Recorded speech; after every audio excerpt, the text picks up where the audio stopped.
What's going on, golf fans? It's your boy Gsluke here with our round 2 prop live stream for the PGA Championship. Gonna get you guys ready for all of your exposure tomorrow. But first off, a look at the averages as well as a weather forecast for Friday's play and how that'll impact play and a few underdog and prize picks props you might want to add to your exposure. But we already got some legends down there in the chat.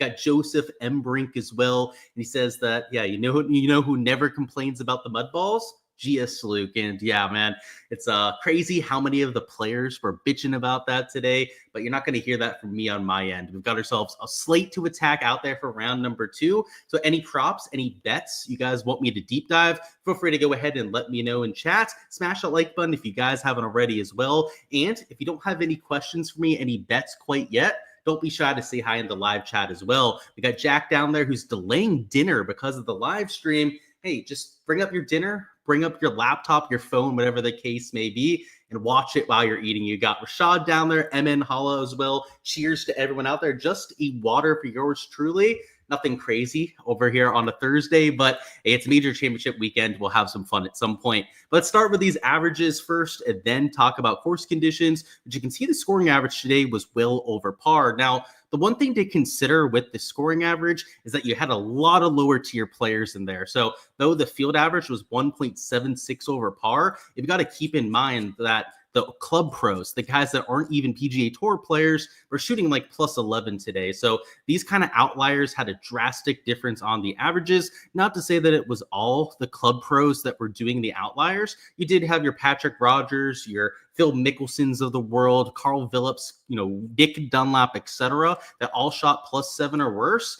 But a majority of those like really big outliers, like the plus 10s or worse, were all those club pros bringing down the average. So though the field played to 1.76 over par, it was probably closer to like a 1 over par, if not slightly under a 1 under par scoring average. So even the birdie average, bogey averages going to be impacted quite significantly from some of those outliers. And it's really tough to comb through some of the stats. In fact, I haven't been able to do it myself quite yet. But after we get off live stream here, I'm going to try and remove some of those lower tier guys from the field and see if I can run averages on just the legit tour players. Because if so, I think it's going to improve rather drastically. Fairway averages, green averages, maybe not as impacted as some of the other categories, but you get the idea there. But in terms of general guidelines, I don't think that these are the worst idea whatsoever, especially considering that the weather looks the exact same. So if we take a look at the forecast for Friday, it looks very similar to what you had today. Cooler temperatures in the morning, also lower winds, which I think is going to be the best scoring conditions overall. But your first round leader did come from the PM wave today. That was, of course, Johnny Vegas at -7.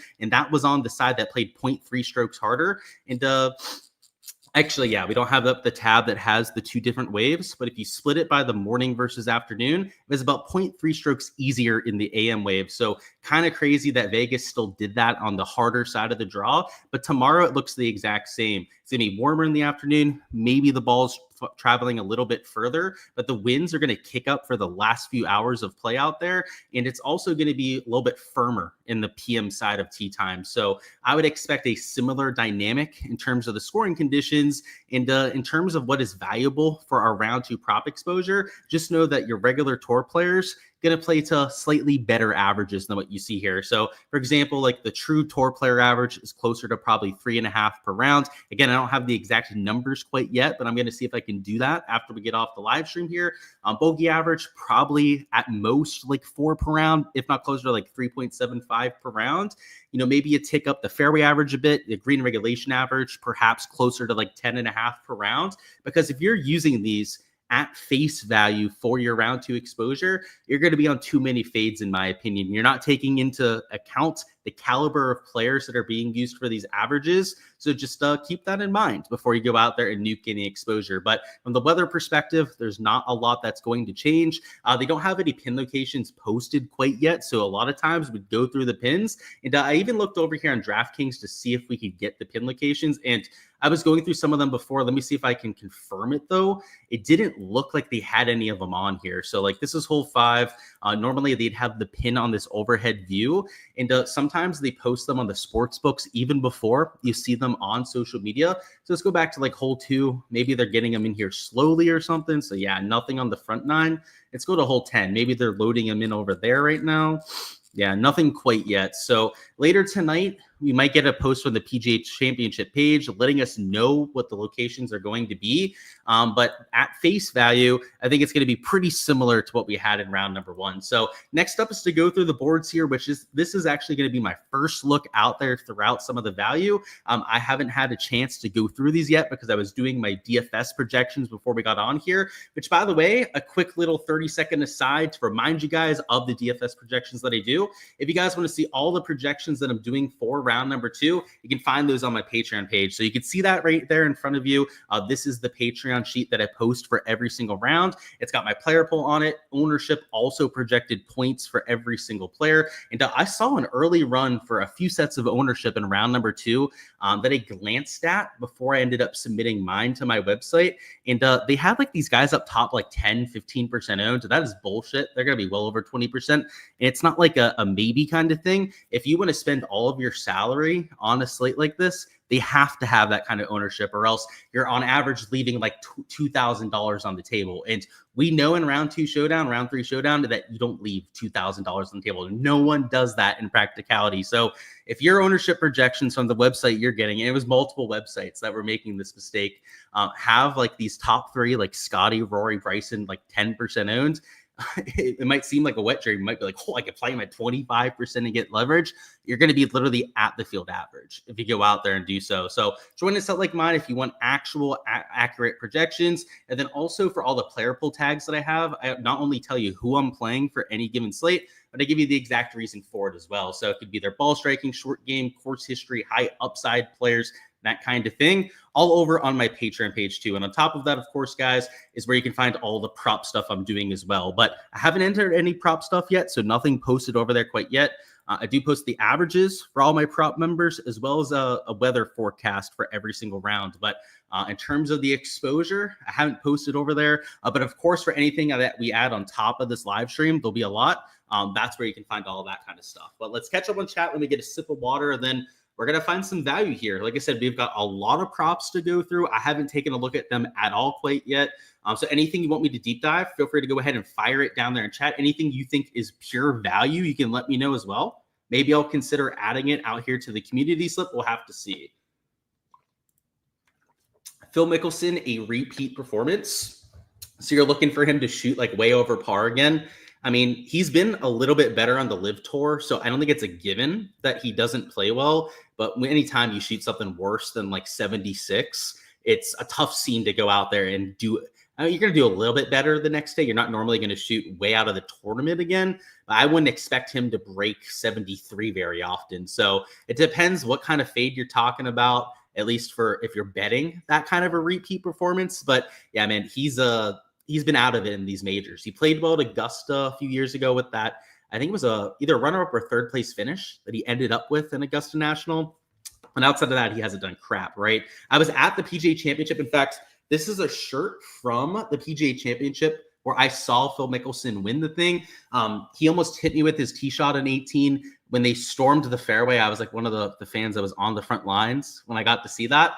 I have a soft spot for Phil. He's a legend. No matter whether you like him or hate him now, he's a legend of the game, that's for sure. It was your first time watching Quail Hollow, and wow, it's amazing. It's a fun course. I think it's going to get even tougher as the week goes on, so I'm excited for it. Can I deep dive Vegas? Had to come back down to earth, but he gets the prime weather. Yeah, we can look at the shots gained metrics on Vegas. You can see at the top here, he gained over 5 strokes short game, so that feels a little bit unsustainable if I had to say so myself. So he's probably coming back down to earth is what I would say about that. M Brink. What's going on, Joseph? You don't like him, huh? You said Kiva was rad, though.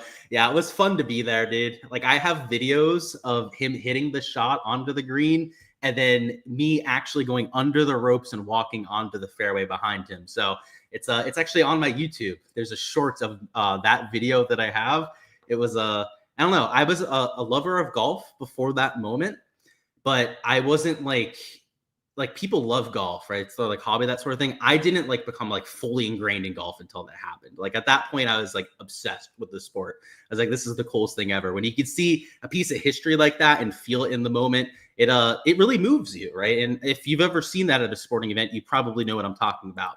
Was there anybody that surprised me that played bad or even good in round one? Yeah, so let's start with the first one. Who played terribly in round number one? Like all the studs. In fact, if you look at the top end of the board, almost all of them are over par, with the exception of just a handful from $8,000 and plus. That's like a Rahm, Morikawa, O'Bear are all -1. A Tommy Fleetwood's at -1. And then Terrell Hatton's really the only one who's substantially under par. I guess Hovland -2 as well, but Hatton's -3 at $8,100.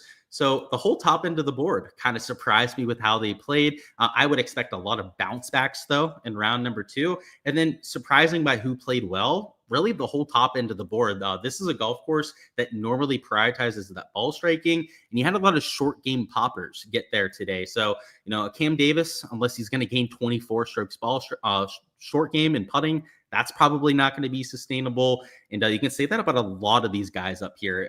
Luke Donald has to be the most surprising, though. You'd be remiss not to mention that. It was a short game clinic. He actually didn't do that much with his ball striking. He's up there in age now, so you wouldn't think that at a long golf course he'd gain that much ball striking, but he gained over 6 strokes with the short game. So I would be surprised by a lot of these performances. Probably going to see a lot of them struggle in round two, I would imagine, but that's all right. If you have a round like this, it can get you through the cut line for sure, and it might even get them like a top 25 when it's all said and done at the end of the week. So no shame at all in having that sort of week. Bez under 72 on Prize Picks. So I'm going to have to see what we have with the rest of the pricing, but that's a +1 projection. I'm not against an informed guy like Bez with the push equity at +1, but I might try and find somebody that sets up a little bit better. Bez definitely got a little bit lucky today, I would say, in a few cases. I was tracking his round rather closely. Bill Bobby says, what are my thoughts on Scotty's birdie better matchup versus Brooks? Brooks seems broken right now. I would also add that Brooks is also very despondent. What I mean by that is that he's not going to care now that he's like +4. He could make the cut line, but he's got no chance to actually win this event. If he gets to a hot start, let's say that he goes pin hunting the first few holes and is -2 through his first 4, maybe he'll go out there and actually try in that kind of case. But if Brooks Koepka tomorrow starts even par, even like +1, that'd be like the death sentence for Brooks Koepka through his first few holes. The guy is going to pack it up, get ready, probably text his girlfriend about setting up some sort of a party or yacht, which you could blame the guy. If you have that kind of money and you enjoy doing so, why not? That's what we do down here in South Florida. We party like complete degenerates down here. It's just kind of what people do in South Florida. I like fading that sort of player, though, right? Somebody that's willing to check out like that and has shown it before. Dustin Johnson's that kind of guy, too. So Dustin Johnson, he's another Florida guy. Big surprise that they would be doing that same kind of thing, but you could fade those kind of guys. And a Scotty against Brooks. So let's actually bring that up right now. If it's a 0.5, I'm assuming it's a 0.5 matchup, right? I assumed that right off the bat. If it's only a 0.5 matchup, then I very well could be playing that myself. So let's see. Where's the Scotty Scheffler one at? Did they take it off the board or something? Or I might just be blind. Let me just type them in here. So yeah, here it is. Against Brooks Koepka. Yeah. I think I might even play that myself. I'm not usually a huge fan of these birdie or better matchups, but let's actually take a look at the sportsbook odds and see where they have players. So I'm assuming Brooks is at 3.5 in even money, something like that. So they actually don't have a lineup for him, but you can see Shane Lowry is at 3.5 and juice a little bit over. Brooks with his out of form, right, has to project around that same thing, if not slightly worse. And let's compare him to Scotty's line, right? Scotty's probably 4.5, maybe even money. So let's find the actual Scotty. So Scotty, yeah, 4.5, -130 towards the under. So he's an entire birdie higher likely than where Brooks is. So even if you're just using the pure sportsbook lines in terms of comparison, I think that 0.5 would be okay. Then you add on top of it that Scotty's squarely in contention, playing way better golf than Brooks Koepka. Then you have the narrative against him maybe checking out. I'm not 100% sure this is going to be a prop that we end up entering. We may go to Underdog for our exposure first. But we'll leave it in the shopping cart for now because I think that's a sharp play. Watching Phil fuck up makes your day. I've got to say, it's he is struggling, but that's a pretty hater attitude you have there. It's kind of weird, right? Preying on other people's downfalls is just kind of like a low life thing to do. But you do you, I guess. Lenny says, just wondering, what does the GS and Gsluke stand for? It stands for Grand Slam Luke, which is ironic because I don't do any baseball stuff these days, but it was a nickname that I got when I used to play baseball in high school. So yeah, it's from a back-to-back Grand Slam game where it was actually back-to-back innings where I hit those and it forced a mercy roll. So it's not really something that I use anymore or anyone uses for me, but it's a username that I had. So it's why we have it on here. Awesome. He said, love Phil of the late 90s to 2010s. 100%, man. He's a legend. No other way to put it. Joaquin was a shocker. Thought for sure he would have done better. Yeah, especially based on his live form, you would have thought so. But look for a bounce back tomorrow. I wouldn't put that past him. He came to Philly Country Club in the 2000s. He got to play 3 holes with them. Dude, that sounds like a good time. Maybe he was betting against some of the members with some side action. I'd have to think he was doing that kind of thing. If Cam Smith and DJ were playing on the PGA Tour, do you think they would have shot +7 today? Most likely, yeah. Do I think that there's a chance that they don't shoot +7? For sure. I think that some players on the Live Tour have gotten better since they've gone there. I think there's obvious examples like those two that have gotten worse. Are they going to get worse if they're on the PGA Tour? No one knows. So I think that's actually the stand I'm going to go with is who knows? I don't know whether they would have gone out there and done that sort of thing. But there's guys like Burmester that are much better players now. Joaquin Neiman is a better player now than when he left Live Golf.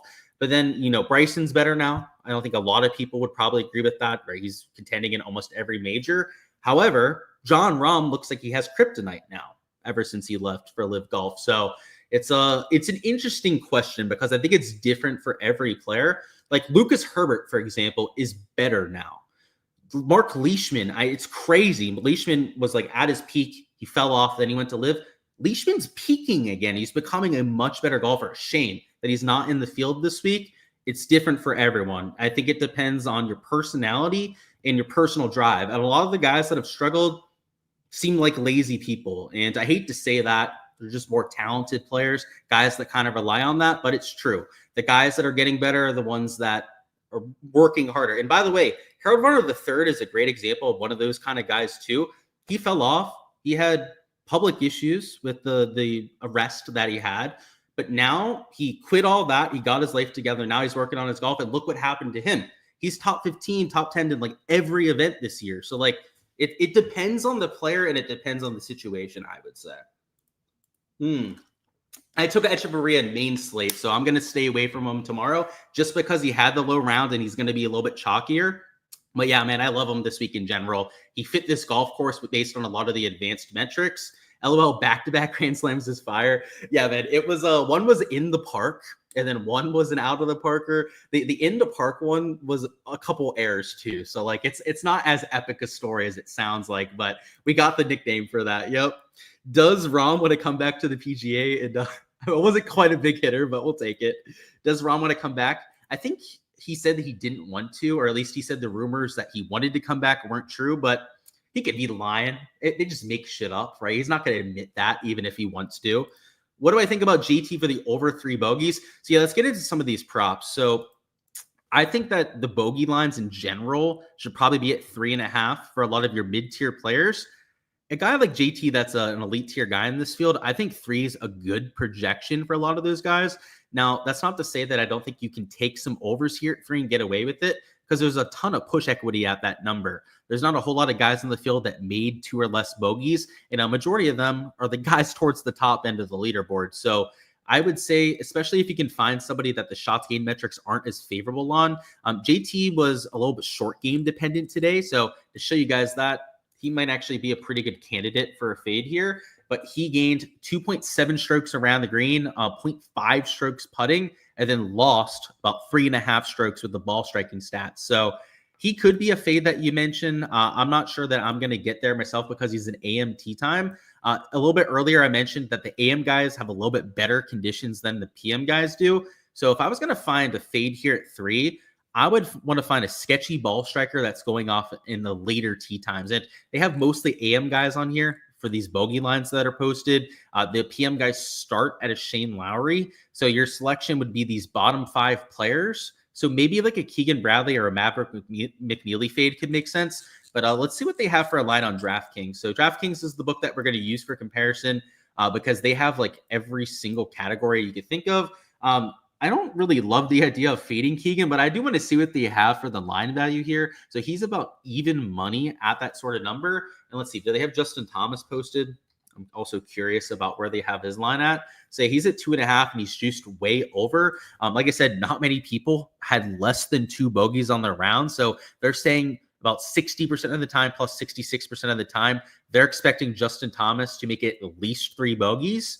With that kind of push equity, I would say like just based on line value, like you could make an argument for making that sort of play. And doing comparisons up here, I might rather fade a Terrell Hatton just because he's a slightly lower tier player than what you have with Justin Thomas. And just to compare the odds, I'm not sure if they have a line for Terrell Hatton on here. They do. And you can see here, he's up at 3.5 bogeys. So if I was going to fade somebody at this number, I'd rather fade somebody that on the sports books is at 3.5 and then has the juice towards the under than one of these guys like JT that's 2.5 and has the juice towards the over. It just shows you that they're projecting Terrell Hatton for a little bit over that 3 mark as opposed to Justin Thomas, right? They're projecting for just slightly under that 3 mark when it comes to that projection. So I would maybe side towards that kind of fade.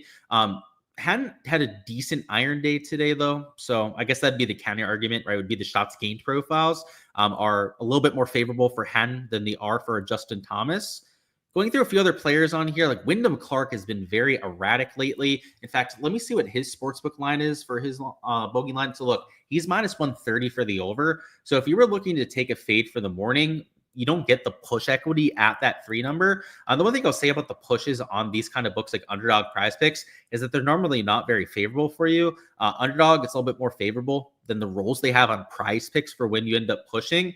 But you might want to consider going to like a Wyndham Clark for a fade, who today, I actually think he has upside for a low round tomorrow. But I think even in a low round, which might be like -2 for him, that he might make 4 bogeys. Like he might make like 7, 8 birdies. That's usually when he has his low rounds. But as you can see today, he couldn't keep the ball on the planet. He lost 0.5 strokes on approach and on his hole number 4. He lost strokes off the tee at 9, which is hard for Wyndham Clark to lose strokes off the tee. That's how far he's hitting it wide over there. Hole 13, when he made a bogey, you can see he lost with a bunch of the putters. So he was even 3 putting on some of these greens. He was just a mess today. Only gained around the green, which is the only category that we really don't even care about out there from round to round. Everything else that matters, right? Ball striking, putting, especially for an elite tier putter like a Wyndham Clark, wasn't favorable at 3.5. So like he's another one that we could throw in the shopping cart. And again, we're just kind of brainstorming right now, trying to figure out what we're going to enter. I want to look at these different categories. So let's go to fairways next. So they have a bunch of guys here at close to the same kind of numbers that we had for round 1, but a lot more selection. And I took overs for Shane Lowry, Tommy Fleetwood at 8.5 fairways today. You can see they're up at 9.5 for round number 2. So they've adjusted some of these projections. What I want to see is where they have Rory and where they have Minwoo for their fairway props. Also, at least if it's like round 1, they should have these over here. So let's look at Minwoo first. So he's at 8.5 and he's juiced under. Okay, so that's why he's down at 8. And then Rory McIlroy, let's get back up to that, is -135 for his over at that number. Now, the issue with Rory is that he hit like 3 fairways today. I didn't play that over on fairways, but I watched a lot of his round, and I remember, right, we mentioned that as a potential replacement on the live stream. So it was good value compared to the sports books, but he obviously did not execute on that kind of line whatsoever. Shitty for him to go out there and do that to us. But at 8.5 with this -135, if you were trying to find plus EV value, might not be the worst idea, but I usually take this kind of form into consideration. It might avoid that kind of play when you had him hitting the ball all over the planet like you had for today. But let's look at Brian Harman. You can also look at guys like the Fleetwood and Lowry stuff again too. So Harman's -135 under. Let's see, Fleetwood about even money at that sort of prop. And let's look at Shane Lowry too. And he's -130 for the under. So I guess the pendulum goes towards under now that they're so far above the field average at this kind of projection.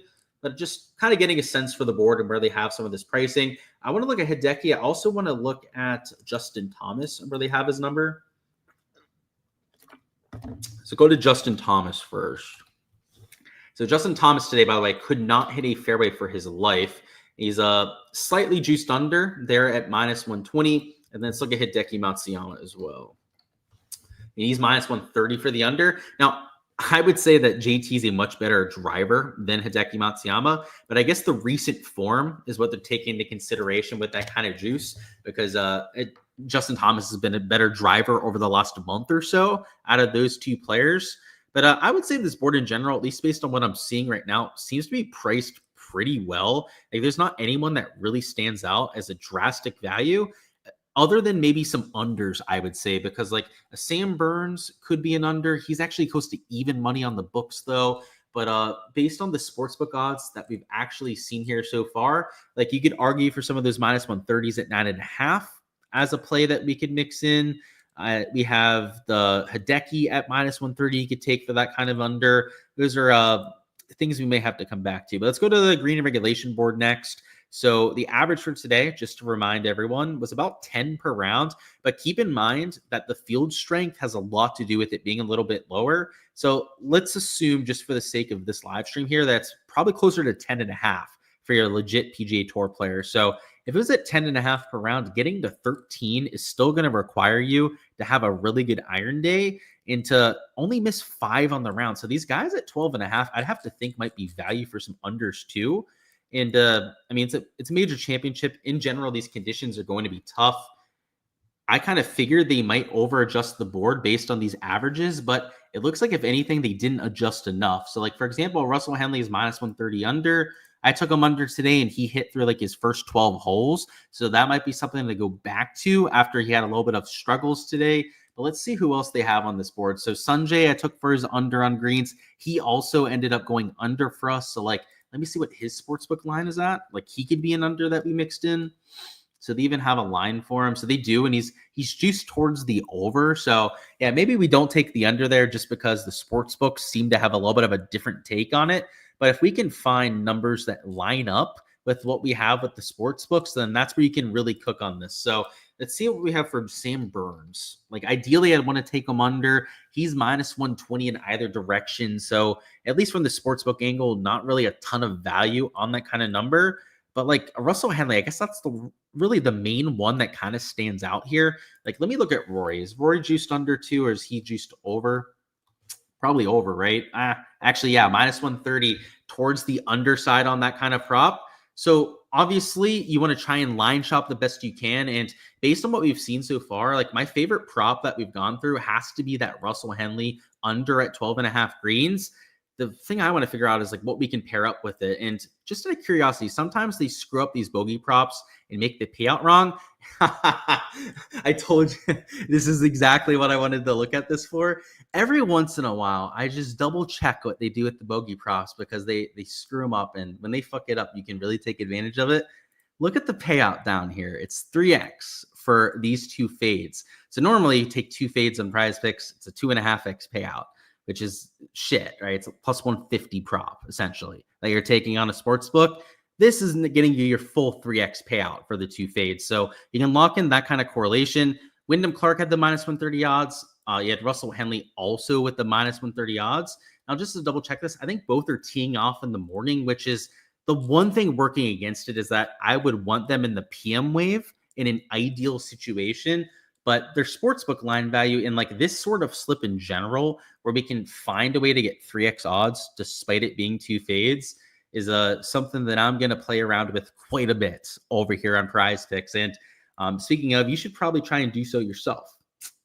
Pat Reed and Dave Puig are 2 guys playing well from the Live Tour, 100%. Patty Reed, top 10 this year. David Puig, he was kind of a nobody before, so easy for him to improve. But you're right, he's an absolute stud. He said, what is amazing is all the first-timers at Quail with little practice were able to do so well.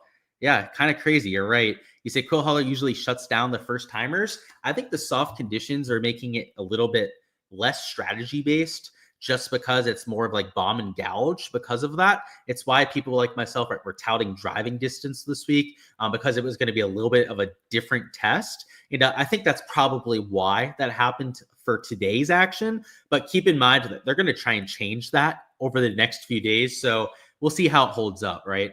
You said Puig won't get the same conditions. Not sure what that's referring to. I guess you can elaborate if you'd like.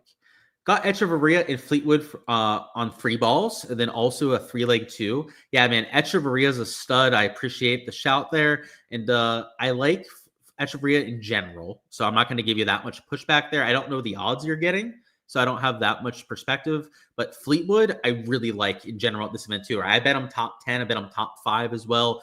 He's one of my core plays in DFS. Today, he was very balanced. He could have been better with the putter too. I'm all good for that. What about Morikawa for the 0.5 matchup? So he's going against Sergio Garcia. So Sergio's kind of scary for a birdie or better matchup. Reason why I would say that is, I mean, on the Live Tour, he's had a very solid 2025, kind of like a Puig, kind of like a Reed, who's been finishing top 10, top 20 almost every single event. I think he's done that all but 1 week. So I think that there could be some value there. I'm still trying to find it. I am so blind, guys. My apologies. So there he is going against Sergio Garcia. The only thing that makes me hesitant is the 0.5 because he is undoubtedly the better player between the two. He's undoubtedly the better birdie, better percentage player as well. But if we go over here to the Live Golf stats, there's a reason why I have this up. You'll see just how good he's played this year. In fact, am I overrating him a little bit? I guess a little. So he's number 20 on the Live Tour in birdie percentage. I thought he was closer to top 10. So maybe it's not the worst play. It's not something it's not a big enough edge for me to go ahead and take that over. But yeah, I don't think it's the worst lean, especially after seeing that he's only number 20. We're going to get to Underdog in a few minutes, Jack. So just hang in there, few. They do have pin locations posted, so let's go through those then because that'll be an important factor to consider in this process. I didn't know they had those up. I was actually on their page before, so I may have overlooked it, or maybe they posted them after we got on live stream here. That's always a possibility too. But let's see. So nothing yet. A whole bunch of videos that hopefully I don't get DMCA'd for. But here we go. So here's the second hole locations. And to make our life easier here, I'm also going to bring up the shot tracker that they have on their website so that we can go through the slopes because there's a lot of slope on these greens at Quail Hollow. And if you're not careful about like knowing where those are, looking at the overhead view in these greens is pretty much useless. It's not going to really tell you that much unless you know where the slopes are that these players are contending with. So I have that up. Let me reshare my screen here. And good call. Thank you, Anthony, for the little heads up there. Or Antonio, should say. My bad. And let's get into this. So first off here, we have this little front pin location that's now on the front left, which might look easier. You may look at this pin sheet and go like, oh, it's going to be easier because it's a front pin location. Front pins have to be easier. That's like the biggest casual take on pin locations that you can possibly have because it depends what kind of club you're hitting in, of course, and the firmness of the greens. And what we have at a Quail Hollow club are very firm greens. And this is a 500-yard par 4. So if you're hitting into a front pin location here, it's not as easy as you think. In fact, to get the ball close, you're going to have to hit the ball into the fringe in front of the screen. And you best know that if players have to land the ball short, that some of them are going to land short and go into these bunkers. So I would say that it's going to play to about the same difficulty as round one. This one was a long back pin, played even longer than it typically does. But this front pin is by no means going to be an easy pin location, is I guess what I want to say there. And by the way, this whole the front pins are easier kind of thing. I mean, I did that for my first few years watching the PGA Tour and like thinking I knew it all. So, I'm going to mention that to other people so they don't make that same mistake because, I had to learn that over time. And it's something that I got very wrong, especially when I first started watching golf. Next up, we have a back pin location, which is back here in this about where my cursor is right now. It's a slightly longer shot. I would say it's only a little bit harder because going over the back is more of a possibility. And you have the slope towards the right side. It's probably just about as close as what it was to the round one pin location. But because it's a longer shot, you might see a slightly higher scoring average. So not a massive difference at 2, kind of like you had at 1. I don't think there's a massive difference there either. Hole 3 is now a front pin location, and this one will be easier than what you had for today. The reason for that is that it's on the lower level of the screen, as opposed to the round 1 pin location that was on top of a ridge. And what we know about pin locations in general is that when you have to go up ridges, is that it adds a ton of difficulty, and it's real easy to understand. When you have to go up a ridge, it's a lot harder to make putts to that second ridge, which means if you miss the green and end up on that bottom ridge, it's almost an automatic bogey. You're going to see a lot of 3 putts when you have have to putt over a ridge. And in general, they're the harder to access pin locations, normally with bunkers that you have to go over and that sort of thing. So definitely a harder pin location there. And an example of, actually, am I looking at that wrong? What is it? I think I just did that wrong there. Sorry. Hole 3, yeah, is now down on this bottom side. So round 1, it was a lot harder. Now it's down here at the bottom side is what I mean to say, right? The round 1 one was so much harder when they're up on those shelves. But now that's on the bottom here, it's like a birdie hole because even though it's 480 yards long, you're still hitting most players around a 6-7 iron, I'd say, heading into this kind of green. It depends on what you're hitting off the tee. If you hit a 3-wood off the tee, you might even be hitting something like a 5 iron in as one of your shorter players. But because the greens are a little bit softer, at the bottom level here, it is just so much easier to get close to it. So that's why I think that this kind of hole play easier as opposed to the first few holes where I still think that they're kind of tricky. Next up, we have hole number 4, which is going to be a right side pin location. So it's about where my cursor is right now. This one also is easier than what you had for today. The reason for that is it's less protected by the bunkers. So over here on the left side, it's all carry. And if you hit it in these bunkers, it was a kind of tricky up and down. It wasn't impossible, but it was, I'd say, like a 50-50 prospect on whether you made par or not. Over on this side, the bunkers are a lot further removed from where the pin location is going to be. And it doesn't look like there's as much slope over here. And it's on the low spot of the green. Over here, you can see it's towards the high spot. That's why it's got that coloration to it, as opposed to the darker low spots over here that, in theory, should be easier to get to because the ball likes to go to the low spots. Next up, you have hole number 5, which is in the middle back. So compared to today, it's about the same difficulty, I would say. It's less protected by the bunkers, but you do have the slope just to the left, which could become problematic if you get out of position. But scoring average probably won't change that much there, I'd say. Next up, you have hole 6, which is a middle left. This is a long par 3. They tipped it out today, so they might choose to move it up tomorrow. We'll have to see what they do with the setup. They don't give us any sort of a clue ahead of time on what they plan to do there. But this is going to play longer and more likely more difficult as well. It brings this left miss into play. You can hit it into the trees over there, like you saw from a few players. And this back bunker, which wasn't really in play today, is a very difficult up and down, especially to that sort of pin location. Next up, you have hole 7, which is your first par 5, your first really scoreable hole in this back little shelf. It's harder than today because it's playing longer. And just like you had at hole 3 for round 1, right, where it's going to get easier for round 2 now, now it's the opposite way, right? It's going from the easier pin location up front where you have a little bit of room to run up shots close to the pin to now you have to go the whole way into this green to get close to it. And you have this shelf that you have to get over because it's on this back slope where my cursor is right now. So if you miss the green, it's a longer up around the green shot, and it's going to be difficult to get close to with your second shot if you're going for it in 2. Next up is hole 8, which is a borderline drivable par 4. And now it's in this back right corner, which this is a pin location because it's the hardest on this green that they use sometimes when they move up the tee box. So we're not sure what they're going to do with the tees ahead of time, but I would say that there's a chance that they move it up here at hole 8. We'll have to see what they end up doing with the setup tomorrow. Hole 9 is on this middle left. It's about where my cursor is right now.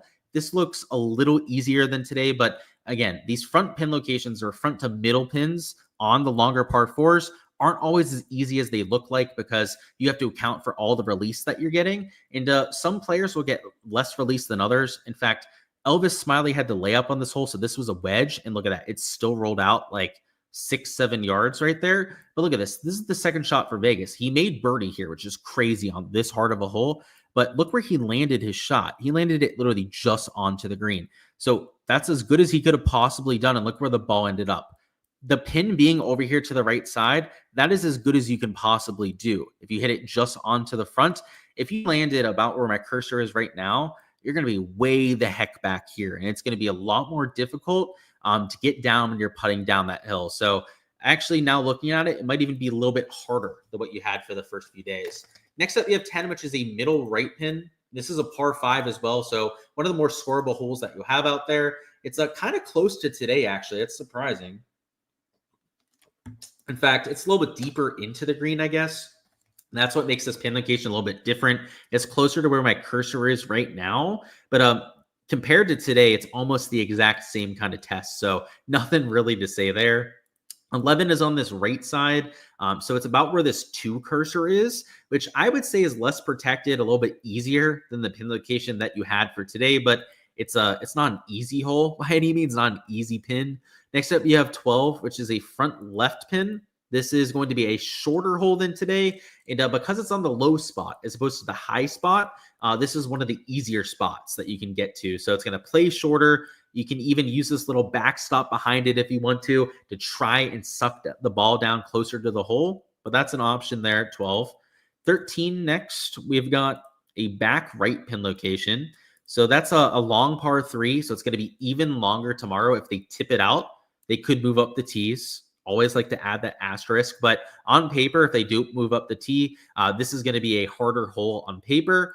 14 is a drivable par 4. So that one is going to be in the back. So this is a harder pin than what you had for today. But sometimes they move up the tee box at hole 14. So we'll see what they do there too. And both the drivable par 4s, by the way, look harder. So this makes me think that they saw the scoring, they saw this -7 from Johnny Vegas, and they said no more, and they want to make this thing more difficult. So you had a few easier pins, like 3. I think it was either 11 or 12 that had that bottom spot pin location. But outside of those couple ones, they're all either just as tricky as the other day or a lot trickier, like you have those drivable par 4s.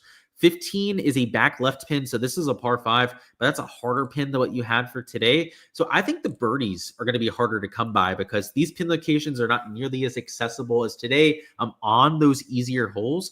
And the bogeys are still going to be racked up out there. So I think that the birdie average might even go down compared to round number 1. Bogey average might stay the same. I don't know if that one's actually going to change all that much, but the scoring average as a result is likely going to get a little bit harder. And that's just based on the pins we've seen so far. I guess let's go through the last few ones here just for completion's sake.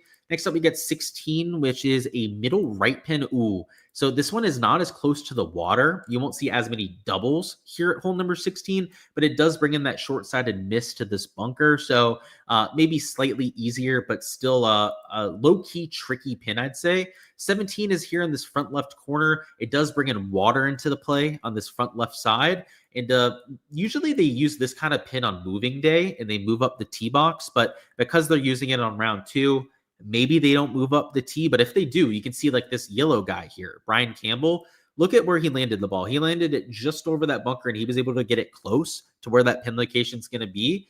If even if they leave it back there, you can still get it close. But if they move up the tee box, you're going to see a lot of birdies at 17. So that's one to keep an eye on from the setup angle. And then finally, 18s of this front left pin, which again, if you're somebody new to golf, you may go, oh, that's an easy pin location, right? Because it's a front pin. It has to be easy. No, it's right next to the water. You've got the water much more in play than what you had for round number 1. And this little false front that you have to the right side here is an absolute nightmare. You're going to have people that are chipping back to their feet over and over again. And there's even a chance, depending on the angle that you come down here, that it rolls into the water and you have to take a penalty. So it's I actually think it'll play harder than what you had for round number 1. And that's a hot take because I think 90% of people would probably say they think that's going to play easier, but it's not going to. It's like a 20-yard, 15-yard difference in terms of actual distance, which doesn't really matter to these guys. They can reach these greens anyways.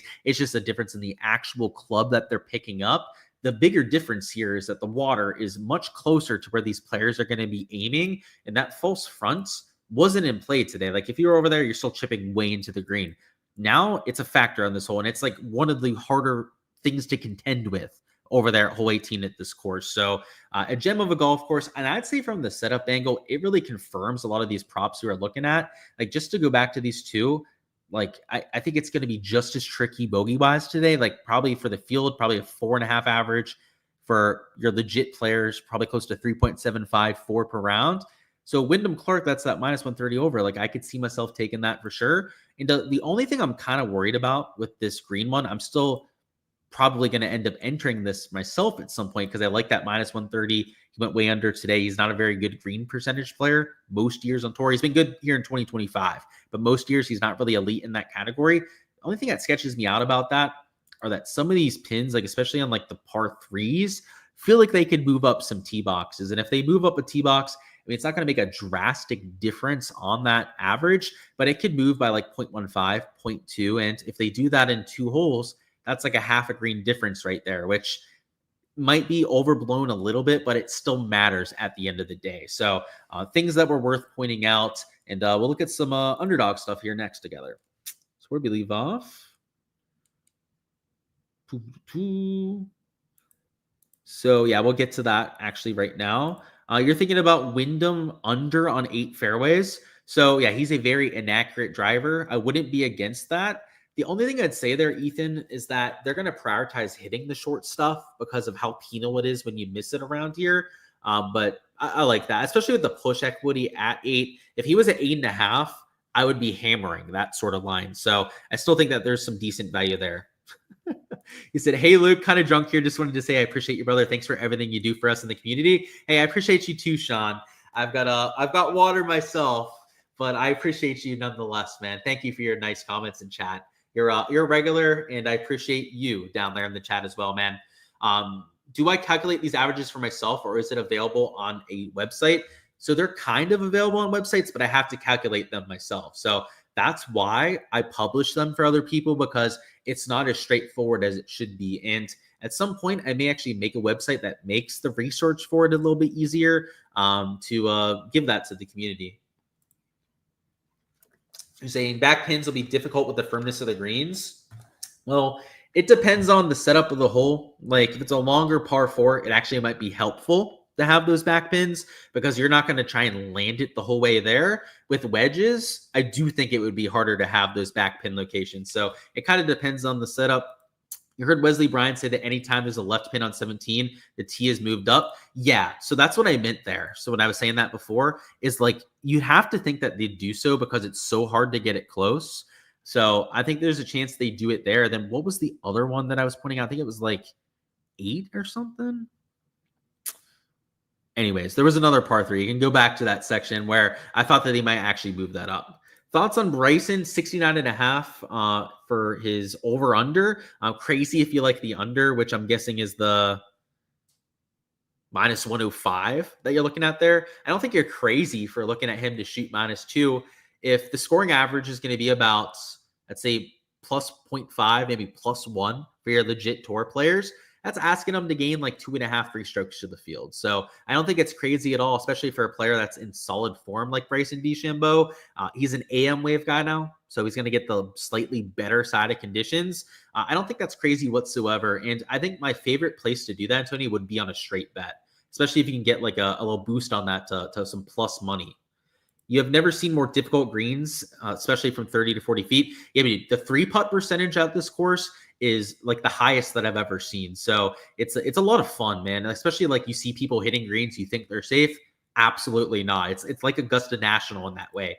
Was I shocked that it wasn't lift clean in place? Kind of, but they told us ahead of time, so I can't say I was surprised today. I was surprised to see last night that they got out ahead of time and said, no, we're not doing it. So it's I don't know. I don't want to go too much into it, but I think the players just need to man up a little bit.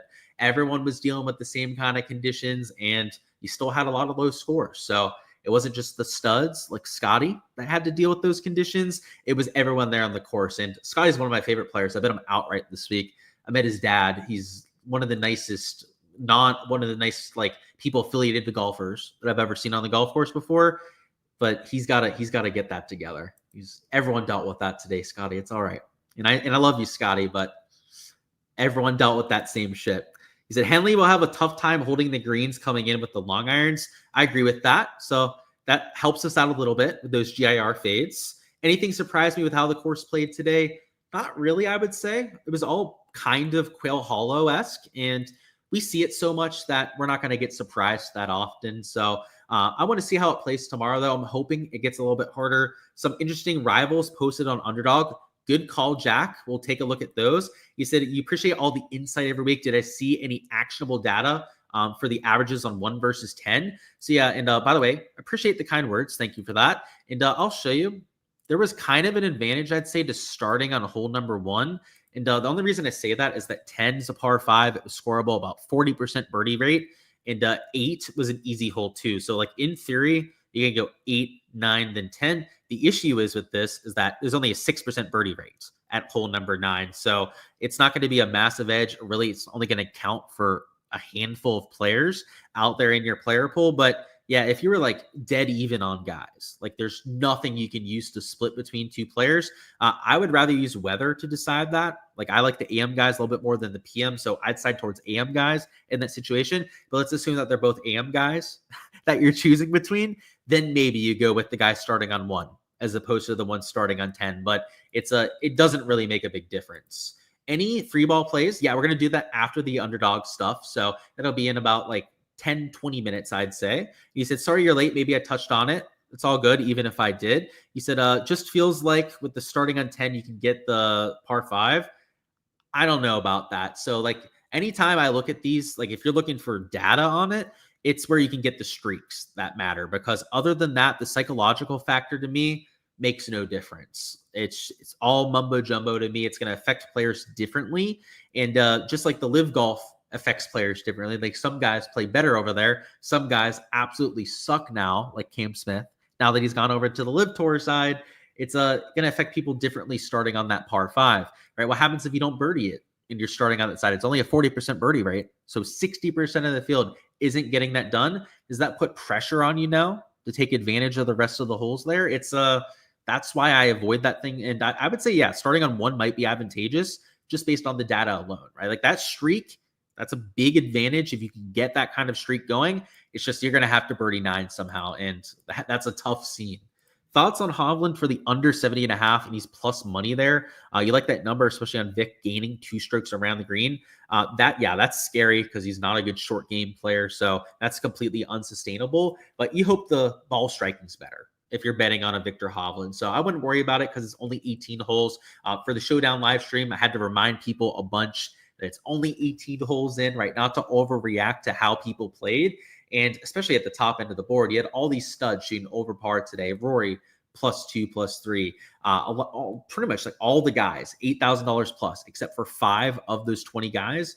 So like 3/4 of them shot over par. So it's just, it happens to anyone out there. And yeah, of course, Jordan, just let me know if you have any other questions. So let's go through the underdog stuff. So I'm going to start with the rivals actually, which let me refresh this because I guess they just posted those.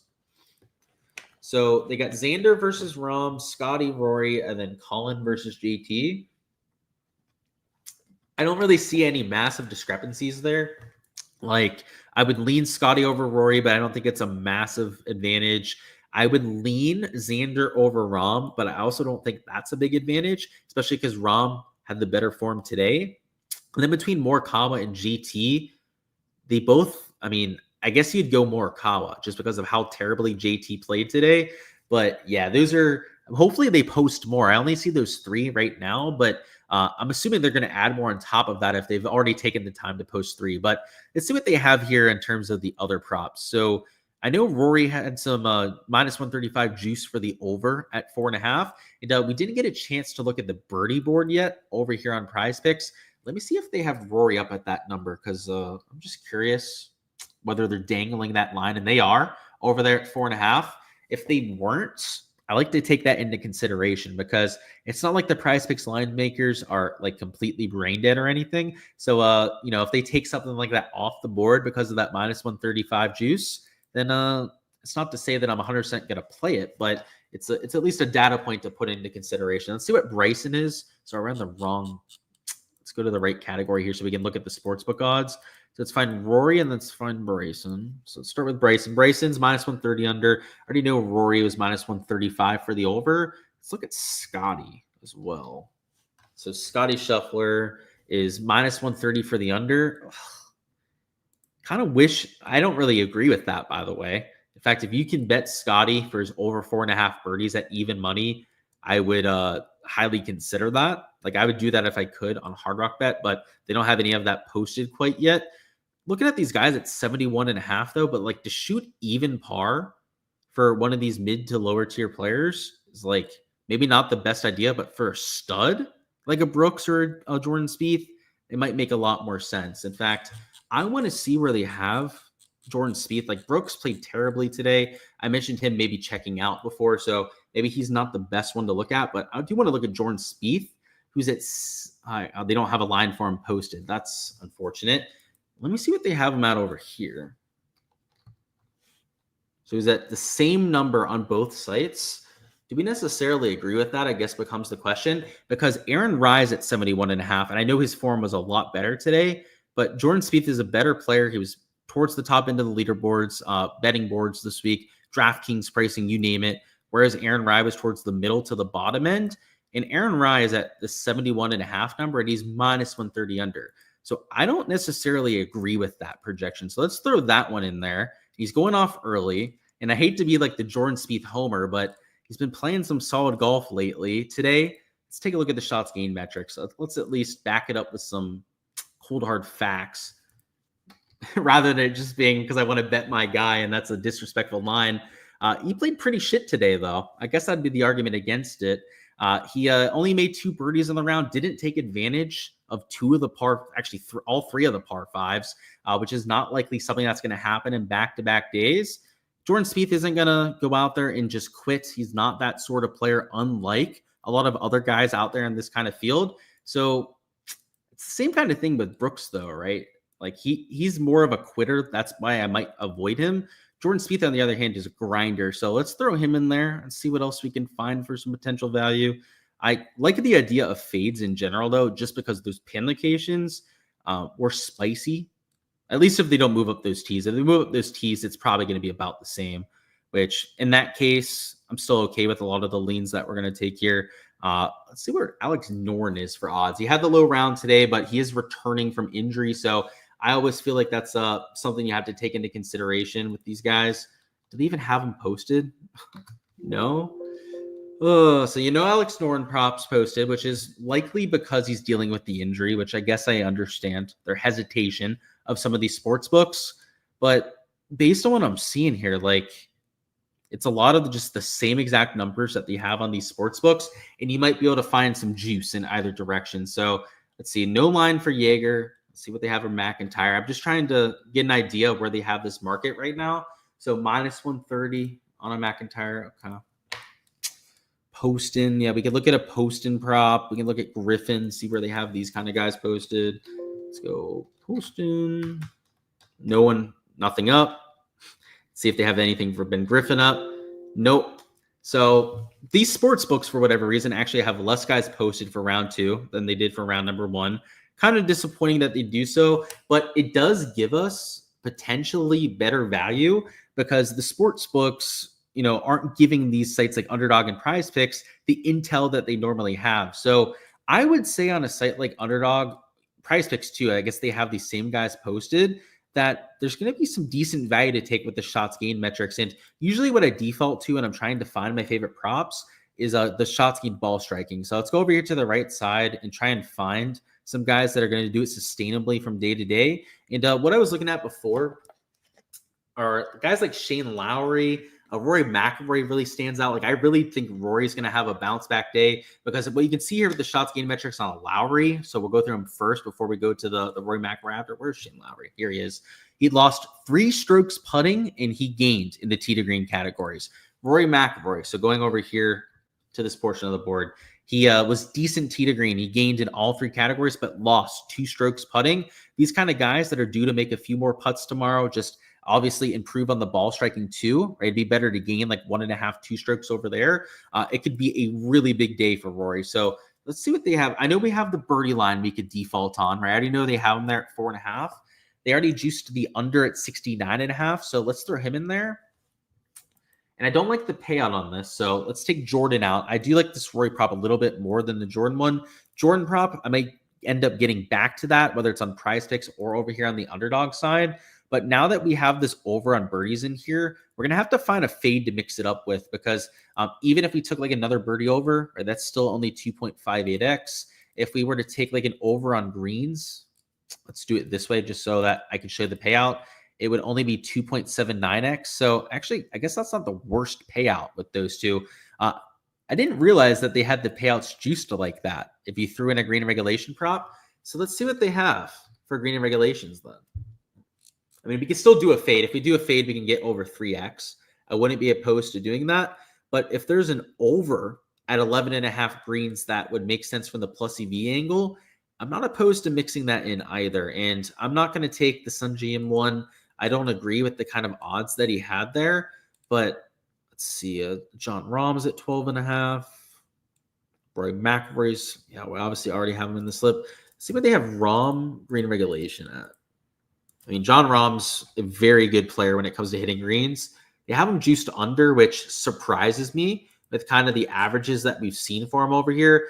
Just to show you on that side of things, he's the number 3 player that you have on that side, hitting 73% of his greens in regulation. So another prop I probably don't agree with the sports books on there, but yeah, it's fine to fade then. A lot of multipliers for that 12.5, which kind of defeats the purpose of trying to find something to mix it up with. And if we're going to find that fade candidate, I try and find players that on the converse, we're doing it all with the short game. So for example, a Johnny Vegas that's -7, he's leading this event.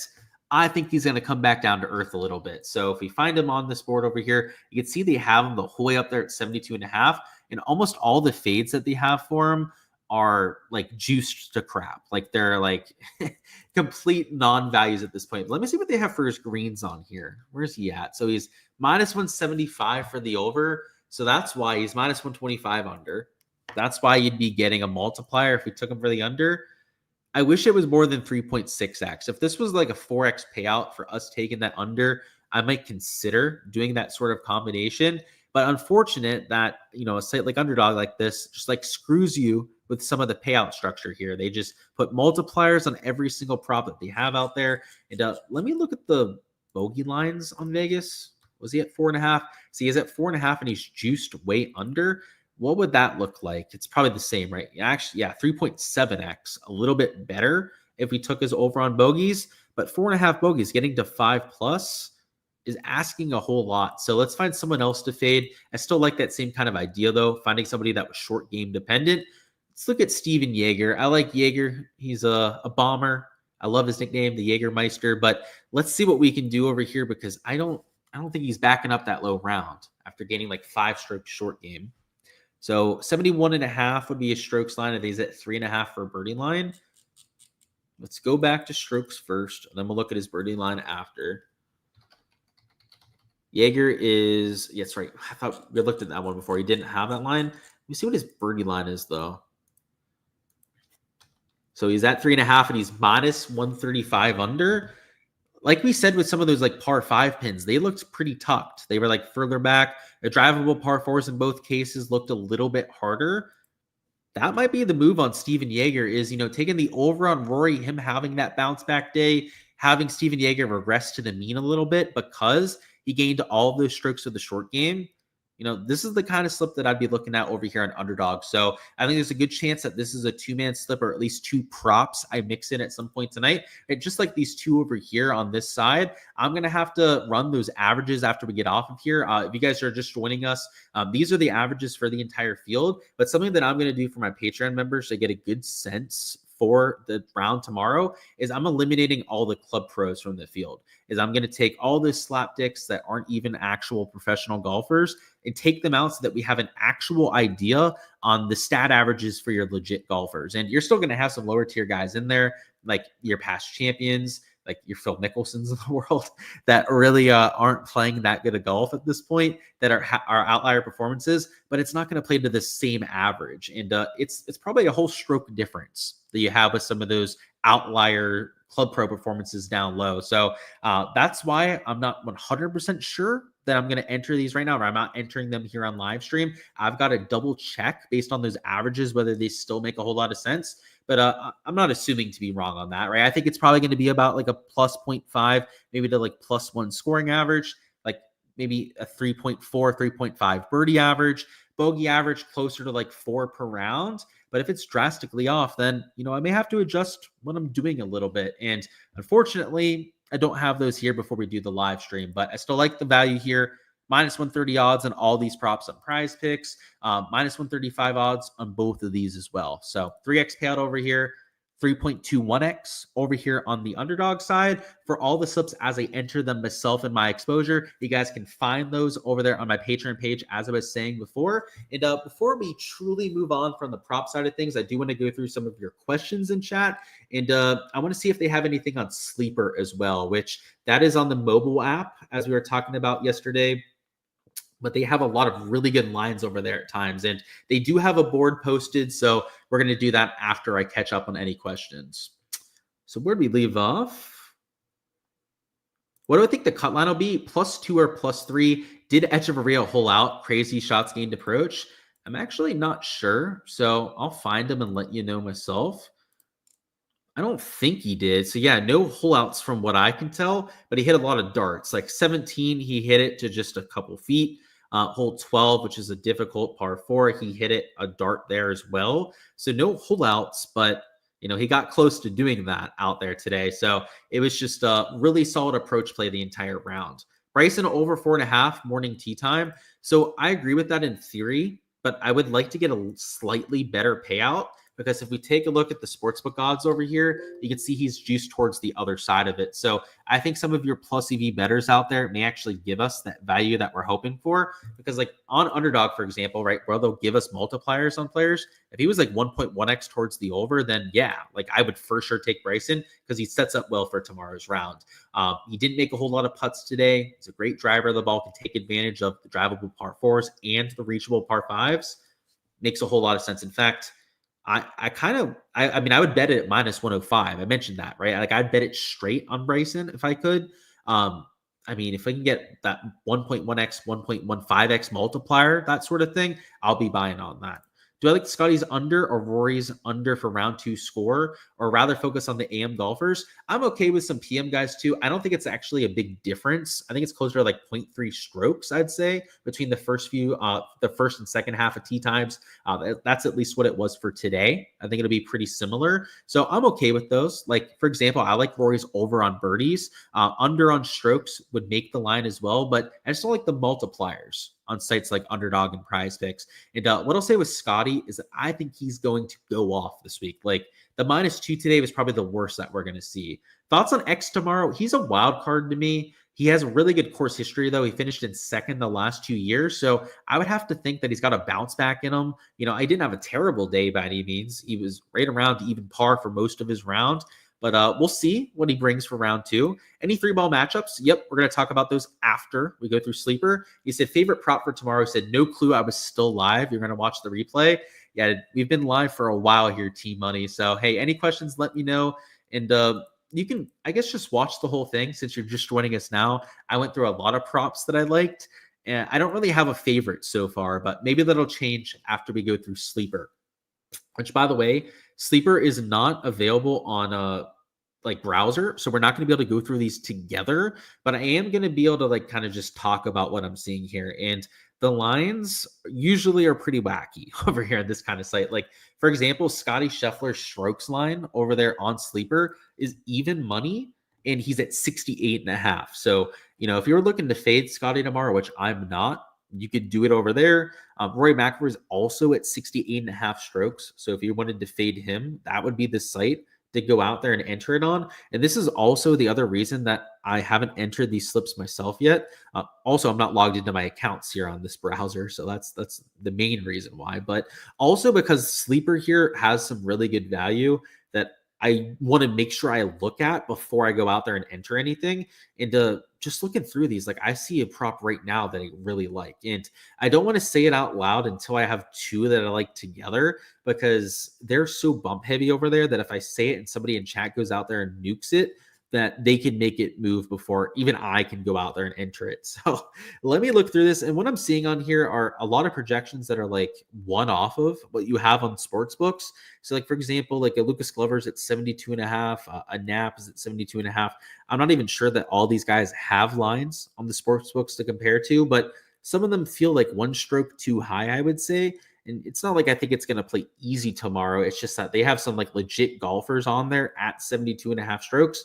Looking at the birdie lines, they usually keep those pretty close to what you have in the sports books. But like Ludwig Aubert's at 3.5. So like if you wanted an easy prop to bet on Aubert, even if the multiplier isn't the best, you are going to get a slightly lower payout at that kind of thing because it's only 1.5x for Ludwig Aubert. But you could play that kind of prop. And if you took it with a fade, you're not going to get as bad of a payout. So like just looking through this, they have 4.5 for Rory. He's juiced a little bit towards the over. So once again, aligning with the sportsbook odds rather well. And based on what I'm seeing here, it doesn't look like anything is that much out of base. Everything seems to be accounted for with the sportsbook odds, and they make some mistakes, especially with the strokes odds. I would say that's the category that they get the most mistakes with. Let me see what they have for like bogeys too, which those usually mirror the sportsbook odds, but I at least like to do my due diligence and go through every single one of them. 2.5 bogeys for Scheffler. Like, I mean, under on that doesn't seem terrible. The only issue is that it's only 1.59x. So they don't have a bunch of bogey guys posted, but they do have them at 2.5. Even with like low multipliers, like that's at least somewhat intriguing to want to bet. If you took like a 1.5xer with another prop that I was looking at, it's only like 2.5x though. So it's just like the payout on some of these really isn't going to be it. Yeah. And they only have like 10 guys posted for bogeys, it looks like. So the category really to stick with, I would say, on Sleeper looks to be the strokes lines. And I do want to do some comparisons to what they have over here. So let me see what Lowry's at. I guess let's do DraftKings because I want to see what the juice is on these kind of players as well. Let's get to the right category. My apologies. So he's at 70.5 on the books. He's at 71.5 over here on Sleeper, and he's a PMT time. And I guess I'd prefer if they're going off early, but he's a guy that I am looking to for some short game regression. And if I took him along with another guy that I like on the board, who is Keith Mitchell at 72.5 strokes, it's a 2.69x. So it's a little bit worse than some of the payouts you can get on the other books. But like Keith Mitchell, I'm not sure if he has a line on price picks, but let me see if he does. He's going off at 7 a.m. So one of the first tee times of the day. He's at 71.5, right? So he's an entire stroke lower. I believe Lowry's at 71. Let me double check that. So yeah, he's only the 0.5 lower. Let's see if we can find two full stroke discrepancies. So I'm cool with the Keith Mitchell one, especially because he's going off super early. But let me see if we can find another full stroke discrepancy. I think Cantlay might be. Is Cantlay at 70.5? So yeah, he's at 70.5. I want to see what his sportsbook line is, like where the juice is. So he is minus 130 towards the over, but like that could be a look. Like Cantlay to shoot something under par, well, actually even par would be an under on that sort of line. The multiplier on that, it's a little bit worse. So we might try and find something else because that would only be 2.62x. So let's keep line shopping it just a little bit more. So we're not going to do the Scheffler one. What is Bryson's line at? So he's at 69.5 over here. So he's at that same number. He's actually juiced over on books. I don't agree with that, though. I think he should be juiced towards the under, especially with his course fit around here. We're looking for the one-stroke discrepancies. Wow, that Keith Mitchell one's probably the main one that I'm seeing on here in terms of like an actual full-stroke discrepancy, because the rest of these are pretty much spawned in line with what I was seeing on Prize Picks and Underdog. So I'm sure we could find something to pair with it, right? Like all of the rest of these look the same. What is Joaquin Niemann at? I think Joaquin's going to have a bounce back day. Does he even have a line? I guess he doesn't have something posted. He's 1.85x for the under. And what is his line over here on Prize Picks? He's got to have a line, right? He's a stud. They've got him at 71 strokes. So that's only a 0.5 difference, but compared to Lowry, let me see what that the multiplier was on Lowry. Because if it was better, maybe we go there. No, it wasn't. So the multiplier is better there. What I'm going to do for our sleeper slip is this is 2.84x, but it's Keith Mitchell under on strokes, and then it's Joaquin Niemann under on strokes. So it's 72.5 on Keith, 71.5 on Joaquin Niemann. And the reason why I really like that one there is I got a 50. Oh, it's MMA only. Dang it. Let's say 50% profit boost. That'd make it even better. The reason why it's those two is they're going off early and they're guys that I think are going to have bounce back performances. So that's why the lines are a little bit higher. They obviously didn't have their fastball today. Their form's a little bit sketchier, but those are lines that are one stroke better than what you're going to find on the sports books. Like Joaquin Niemann would probably be at 70.5. He was at sites like DraftKings and FanDuel, and Keith Mitchell was a whole stroke lower over here on Prize Picks. So Niemann, again, has to shoot even or better to cover. He's going to have to do that to make the cut anyway. So I like how that aligns with his motivations for the weekend. And Keith Mitchell, he's probably going to have to shoot it at least +1 or better to go out there and make the cut. So I like how that aligns as well. So that'll be the sleeper slip. A couple Prize Picks props, a couple underdog props for your liking as well. Let's go through a few matchups. So I know we had a couple questions about those, so we'll do that real quickly here together as well. Let's see, any other questions I forgot about too? Do I have a sleeper promo code? Yeah, so it's RF/Gsluke. And it might just be Gsluke. I'm not sure, but try one of those two. And by dash, I mean like the sideways dash, like that. And he said, if you can get a 3.2x payout on Rory under on strokes, would I recommend to do that? Or his birdie or better? If you can get a 3.2x, I'm assuming you have a fade in there on the other side, right? Yeah, you could take that. I'm not against that whatsoever. I like the birdie prop more because it's juiced in that direction. But let me see what they have for the strokes line, right? Because, I mean, I'm assuming that one's also juiced under. So it might be the same thing. So yeah, he's also -130. It doesn't matter. Take whichever one gives you the higher payout, I would say.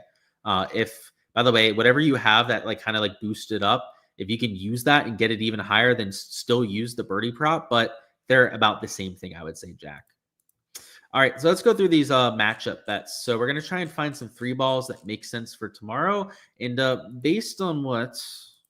I thought we were on the right tab before. What happened there? There's matchups. There's the 3-ball tab. Let's see if we can find some long shots to take. And that's usually my go-to on these. And like a Max Homa, like maybe he'd be a long shot with his course history around here. He's won at a Quail Hollow before. His shots gained profile also wasn't terrible. The only issue is that he has the Joaquin Niemann buzzsaw to go out there and play against. So, and look at that. He's even money against 2 full other players, right? Just another reason to want to take him to shoot something like even par or better. But going through some of the other ones on here, let's see.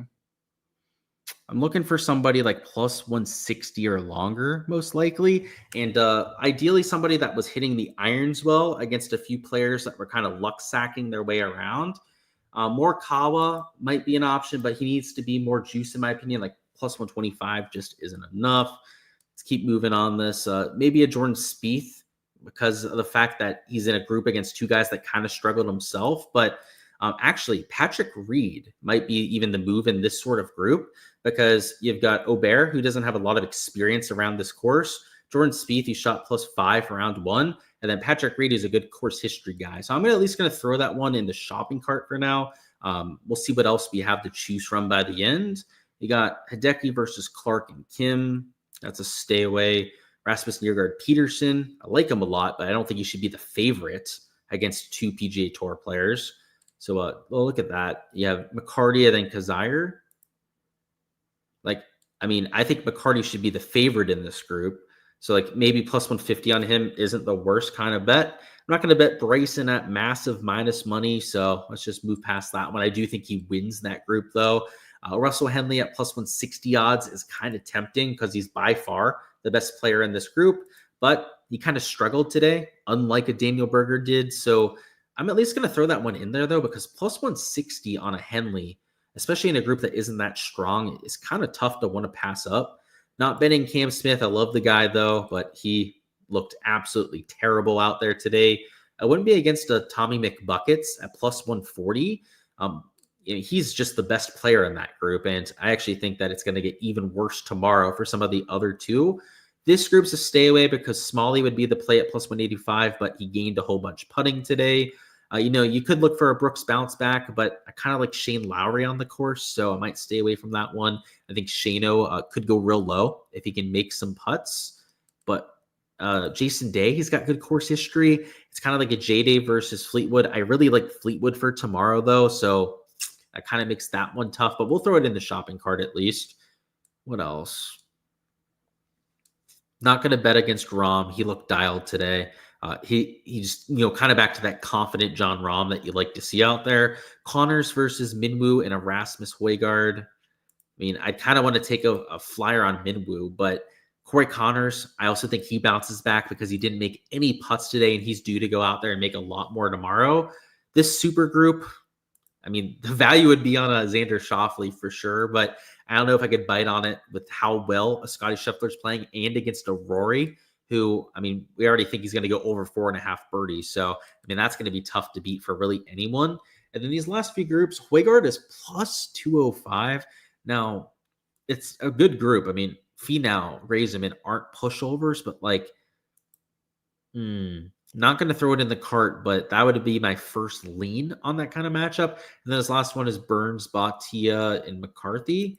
I mean, Bhatia at plus 175 against two guys that kind of struggled in round number one isn't the worst idea either. So what I'm going to do here is I'm going to narrow this down to a couple that I think really make sense.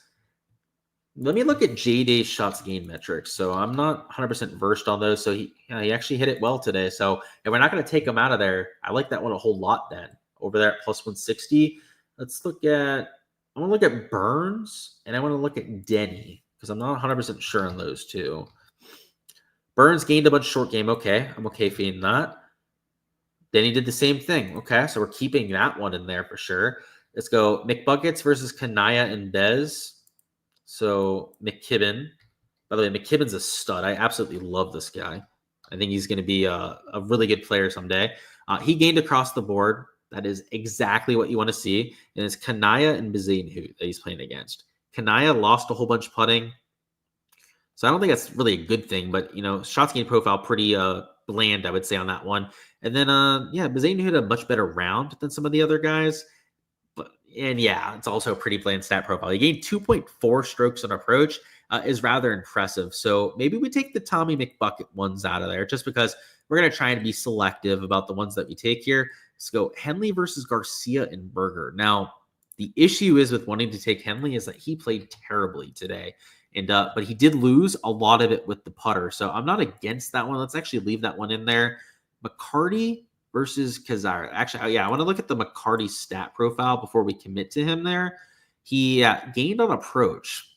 So I'm not against taking that play. He's against Rasmus Peterson, who that kid, he also had a good approach day. So it's kind of like a good approach guy against a good approach guy. But you're getting plus 150 on the guy that I think is better than Rasmus Niergaard Peterson. And then what I want to look at is Kazire. Is how did he get the job done? He lost a whole bunch putting too. That's tough. I'm going to take that out. I just don't think there's a bunch of value on that one. And then lastly, let's find this Patrick Reed. I mean, Jordan, I already know sucked across the board. Aubert, he played the best out of those three today. I just want to see how he did it. And he did it with a pretty balanced shots gained profile. Yeah, let's take Patrick Reed out of there. So my favorite would be these three for any 3-ball matchups. And like I said, I like to go for some of the long shots, like past 160 odds, ideally, for a lot of the bets that I'm taking.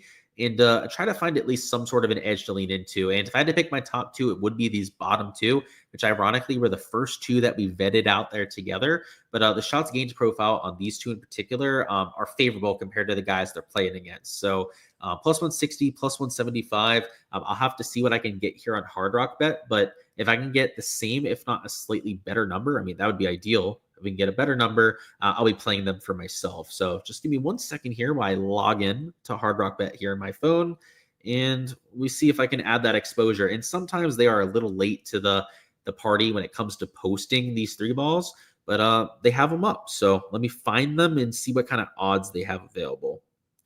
So speaking of the Henley one, they have Henley at plus 175. Wasn't he 165 over here? Let's see. So maybe I do play the Henley one, just because the odds are a little bit better than what you had here in DraftKings. And if I liked him at plus 165, I should like him even more at that kind of number, and I do. I hate that you can't search these 3-balls. That would make my life a whole lot easier, but I guess they're not that interested in making your life easier. It's more work for them. So the Patrick Reed is plus 200 there. So it's also a slightly better number. So maybe I'll bet that one too, just because it's better value than the DraftKings number. What else do you have on here? Batia is plus 180. So he's also slightly better odds, it looks like. Who else? Hoygaard is plus 210. So I know we were looking at that one, right? He's slightly better odds. McCarty, though, is worse odds over here on Hard Rock Bet. So that would be an example of one that I wouldn't go out there and bet myself because I'm getting a worse number on the sportsbook that I can actually bet on. But let me see what else we have on here because I'm trying to find the rest of these matchups that I was finding. Jason Day, plus 185. Wow, the Jason Day one is a lot better number than what I can get here on these other sites. So out of all the matchups that we've gone through, my favorite and the one that I'm going to play the hardest is Jason Day plus 185. He seems like, he's first off just the best value compared to what I was looking at before on DraftKings. He plays this golf course well. He's got a good course history around here, a lot of experience around this golf course. Phil Mickelson looks like he's lost. And then it's like, should he be plus 160 to beat Tommy Fleetwood then? That doesn't feel like that should be the case. And I love Tommy Fleetwood this week. I think that he's, a really good course fit. I bet him for a top 5, top 10 for a reason. But plus 160 and plus 185, especially on a Jason Day, is something that I can't pass up. So just to give you guys those numbers, it was Henley plus 175 that I'm going to bet. I'm going to bet Reed plus 200, Batia plus 180, Nico Højgaard plus 210, and then that Jason Day plus 185, which, like I said, is the one that I like the most out of those. Let's see. Is Hard Rock legal in Cali? No idea, man. I know they're legal in like 8 to 10 states, but not sure if Cali is one of them. And if it's not, then I hate to break it to you, but yeah, down here in Florida, they're the only sports book that we have.